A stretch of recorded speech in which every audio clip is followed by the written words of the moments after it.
Yeah, very good. It's been a tough 3 or 4 weeks, as everyone knows, but glad to be back. It's what I love doing, and I'm back doing it, so I'm going to be made up.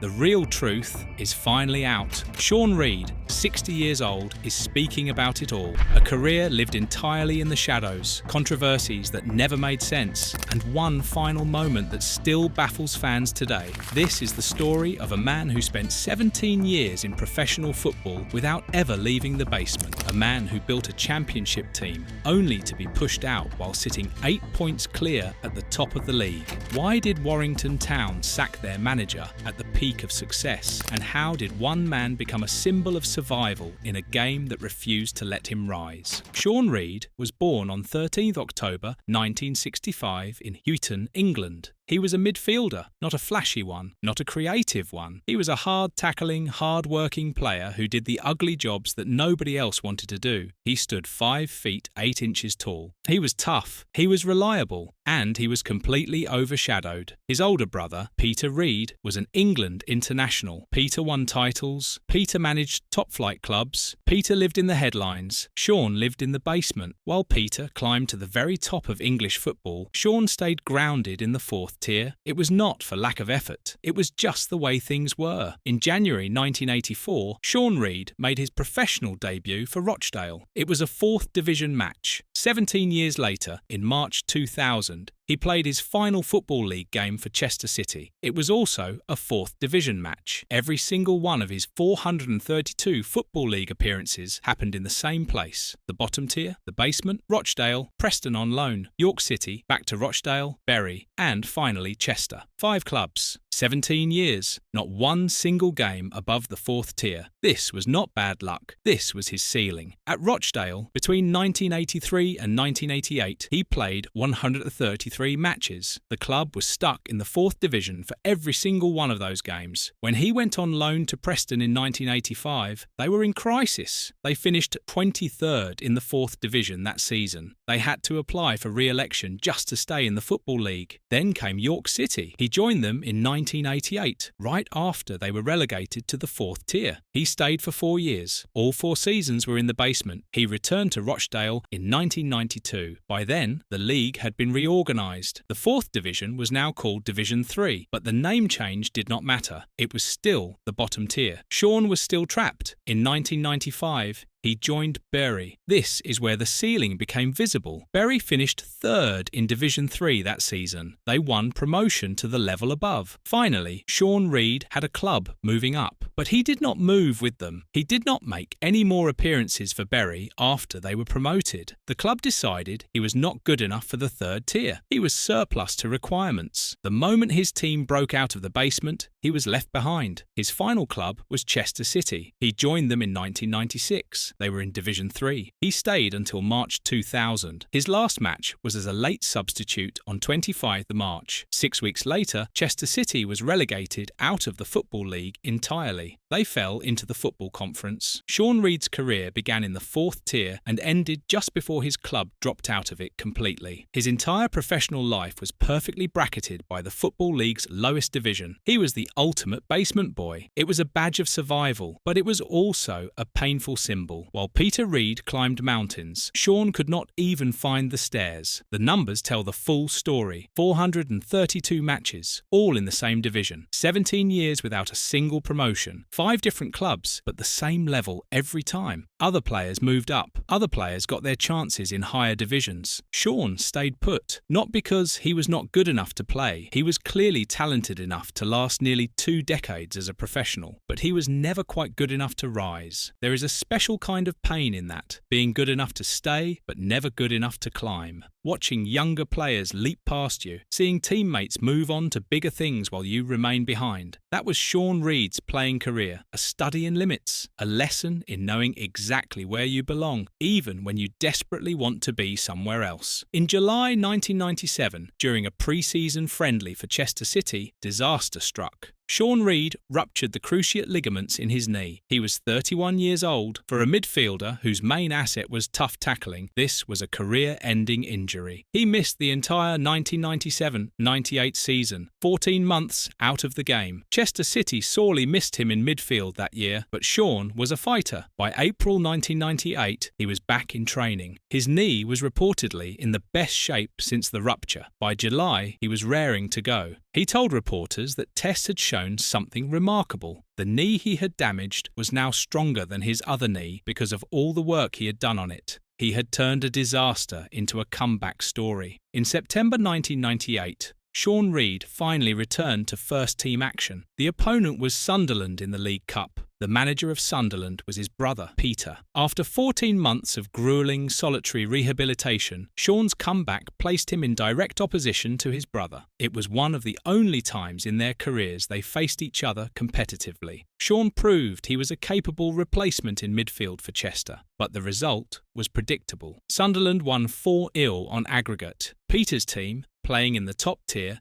destroyed Shaun's team from the 4th tier. It was a public reminder of the vast chasm between their careers. Shaun had fought his way back from injury, only to be shown exactly where he stood in the football hierarchy. Imagine that moment. You spend over a year rebuilding your knee. You push through the pain. You do the rehab when nobody is watching. You prove the doctors wrong. You get back onto the pitch, and your first match back is against your brother's team. Your brother, who has everything you never had: success, recognition, a top-flight club. The cameras are there. The spotlight is on, and you lose 4-0. It was not just a defeat. It was a statement about two different lives, two brothers from the same place, taking completely different paths. One path led to the Premier League, the other led right back to the basement. As his playing career wound down, Shaun began thinking about management. He was also coaching at Chester City during his final years there. In 1999, an opportunity appeared. The manager of Rochdale, Graham Barrow, left the club on 2nd of May. Barrow had overseen 3 dismal seasons. The job was vacant. Shaun Reid was strongly rumoured to be the successor. He had made over 240 appearances for Rochdale across 2 spells. He was a club legend. He was a tough-tackling fan favourite. Surely this was his moment, but it was not. On 16th of June 1999, Rochdale appointed Steve Parkin instead. Parkin was 33 years old. He was the youngest manager in the entire Football League at the time. The board had made a deliberate choice. They did not want the old guard. They did not want a club legend who represented the past. They wanted a new vision. They wanted youth. Shaun Reid represented everything they were trying to move away from. This rejection was devastating. His home club had turned him down. The opportunity to manage in the Football League was gone. This failure forced his career path away from professional football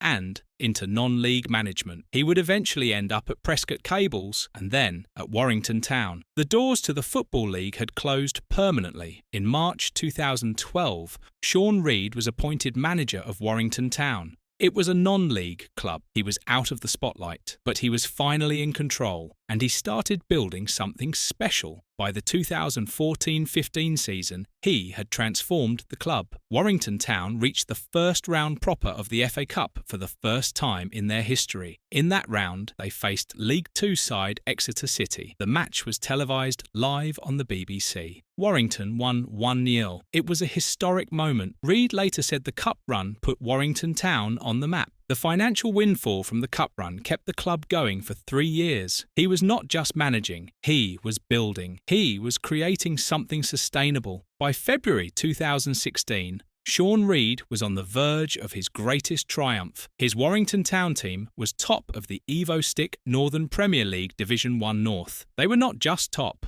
they were dominant. They were 8 points clear of their nearest rivals, Northwich Victoria. The club was thriving. Attendances were up massively. The team was playing the best football in their history. They had set clean sheet records. They had set unbeaten run records. Everything was working. This was it. This was the moment Shaun Reid would finally win something. Then the board decided to sack him. On 12th of February 2016, the club released a statement. The board of directors, led by Chairman Toby McCormack, had been discussing plans for next season and beyond. They were thinking about longer-term objectives. Based on these discussions, they decided they would not be renewing the manager's contract at the end of the current season. They told Shaun about this decision. Then Shaun asked to be released from his current contract early. The reason given was to ensure he had appropriate time to find the right opportunity for himself in the future. The club agreed to this request. They called it a mutual termination, but it was not mutual. It was a constructive dismissal. The board had told their manager, who was 8 points clear at the top of the table, that he was being let go at the end of the season. They stripped his authority. They made his position impossible. He became a lame duck manager. His team was on the verge of a championship, but he had no future. His request to leave was not a resignation. It was a forced acceptance of the board's decision. He had no choice. Shaun Reid's parting statement was professional, but it was also pointed. He listed his achievements: highest league finish,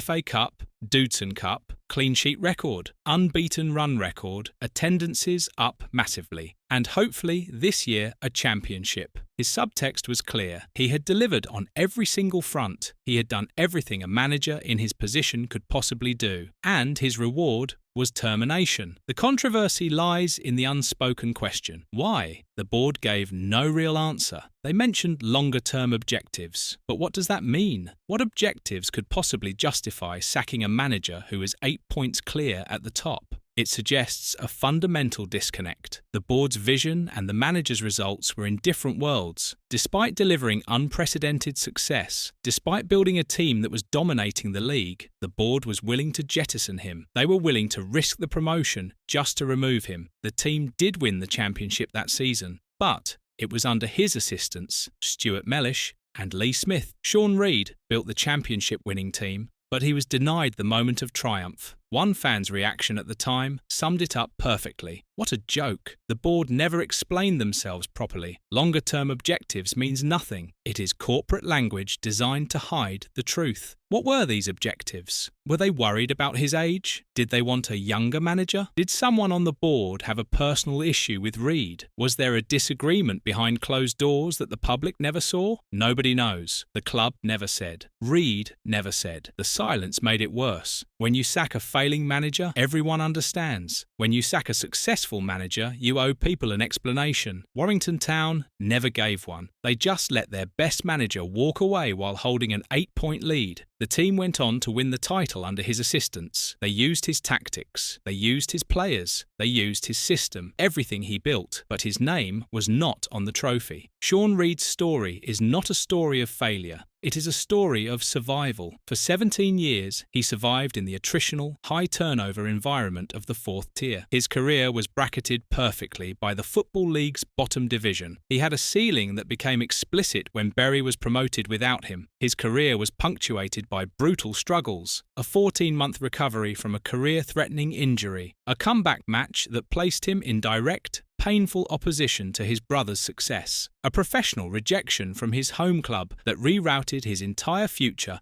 away from the Football League. And then came Warrington Town, the defining metaphor for his entire career. He achieved everything. He built a team that created national headlines. He led them to an 8-point league lead. He brought attendances, success, and money to the club. His reward was termination. He was not a victim of failure. He was a victim of a board's opaque objectives. He built the team. He delivered the results. But someone else got to lift the trophy. This was not just a sacking. It was a pattern repeating itself. Just like at Bury, when promotion came and he was left behind. Just like at Rochdale, when the job opened and they chose someone else. Success always arrived, but it never had his name on it. He laid the foundations. He did the work. He created the winning culture. Then, at the moment of glory, he was removed from the picture. The Warrington dismissal was the cruelest because it was the most blatant. 8 points clear, top of the table, no crisis, no poor form, just a board decision that made no sporting sense whatsoever. Peter Reid lived in the headlines. Shaun fought in the shadows. Peter won titles and managed in the Premier League. Shaun spent 432 matches in the basement